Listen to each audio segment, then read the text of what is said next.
uramutse uhisemo kugumana natwe biroroshye no kumanuka gato ukareba handitse ijambo subscribe ugakandaho ndetse ugakanda no ku kimenyetso cy'inzogera cyegeranye n'iri jambo, ubundi ukazajya ubona notification y'inkuru zacu zikimara gutangazwa. Utese bimeze bite?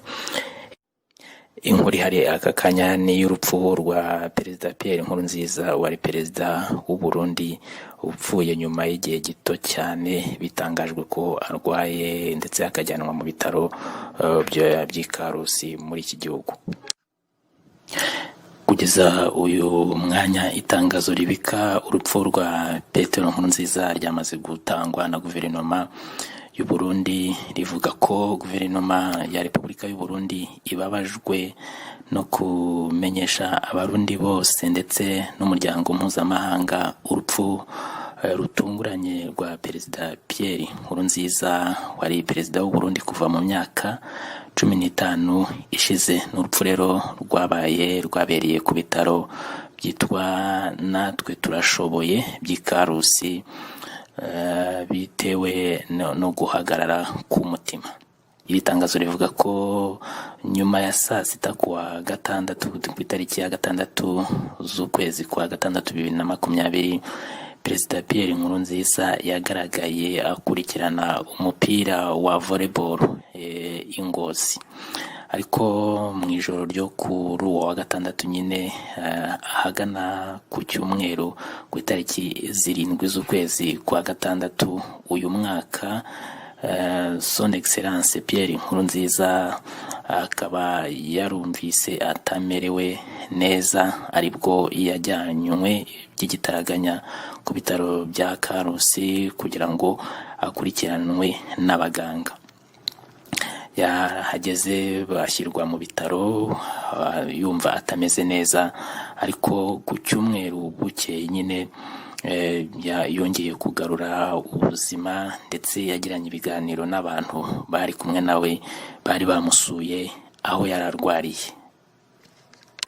Icyatunguranye nuko bukeye bwaho kuwa mbere mu masaha ya nyuma ya saa sita, ubu ni ku itariki nyine 8 z'ukwezi kwa gatandatu, ubuzima bwe bwarushijeho gusa n'ubujya mu kaga, bwarushijeho guhinduka, hanyuma agira ingorane zo guhagarara k'umutima.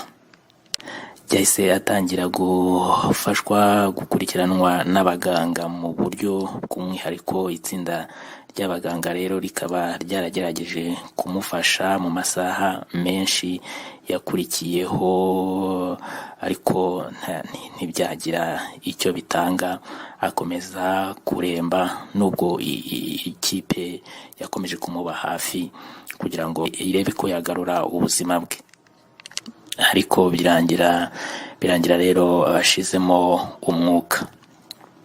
Iri tangazo rikomeza rivuga ko guverinoma ya Repubulika y'u Burundi yifatanije n'umuryango we ndetse n'abaturage b'u Burundi muri rusange kubera nyine aka kababaro igihugu cyinjiyemo ndetse n'umuryango we by'umwihariko. U Burundi bukaba butakaje umwana wabwo ukomeye, perezida wa Repubulika, imboneza yamaho yo gukundisha abaturage igihugu. Rikaba rivuga rero riti Imana imwakire.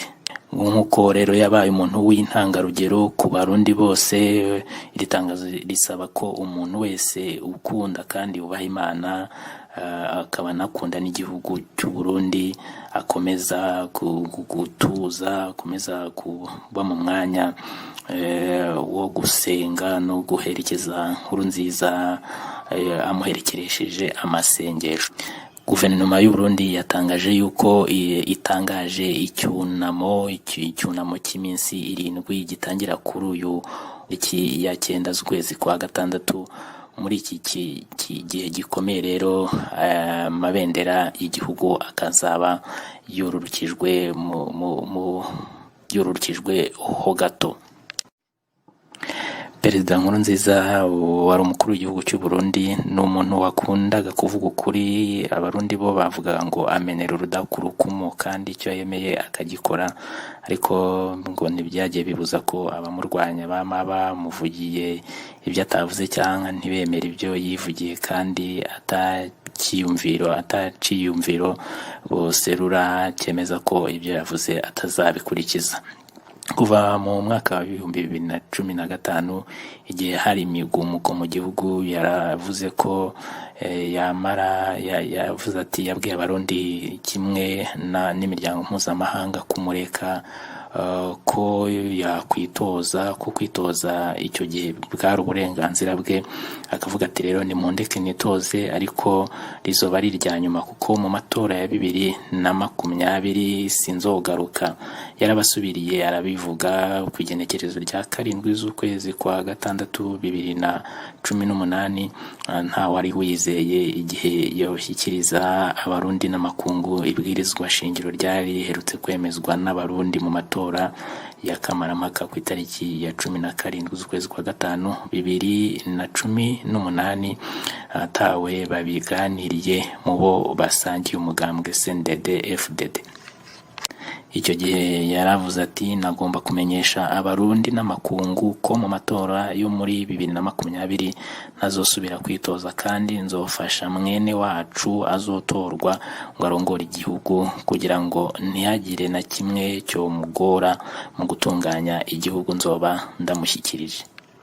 Icyo gihe abo basangiye umugambwe byaragaragaye ko atacyo bari babyiteze, byamuvuye ku mutima ubwe. Abenegihugu bato bato ari nabo bamukunda kuruta abandi kandi ari nabo benshi mu gihugu barababaye cyane, kandi n'ubu benshi umutima wari utarajya mu nda. Abamurwanya nabo abo muri Sinaredi, Frodebu, Bubirigi, Bufaransa n'ibindi bihugu bitandukanye bidakunda Petero Nkurunziza, icyo gihe ngo byabaye nk'ibiguye mu kantu. Igihe atorwa ibwirizwa shingiro bavuga ko arondera kuzongera kwitoza gushika mu mwaka w'2034. Bumvise atazosubira rero babaye nk'abakubiswe n'inkuba, babanza kuguma mu gacerere, hanyuma basa n'ababuze ishingiro rya politiki yabo, kuko icyo baririmbaga gusa ari cyo mu 2034.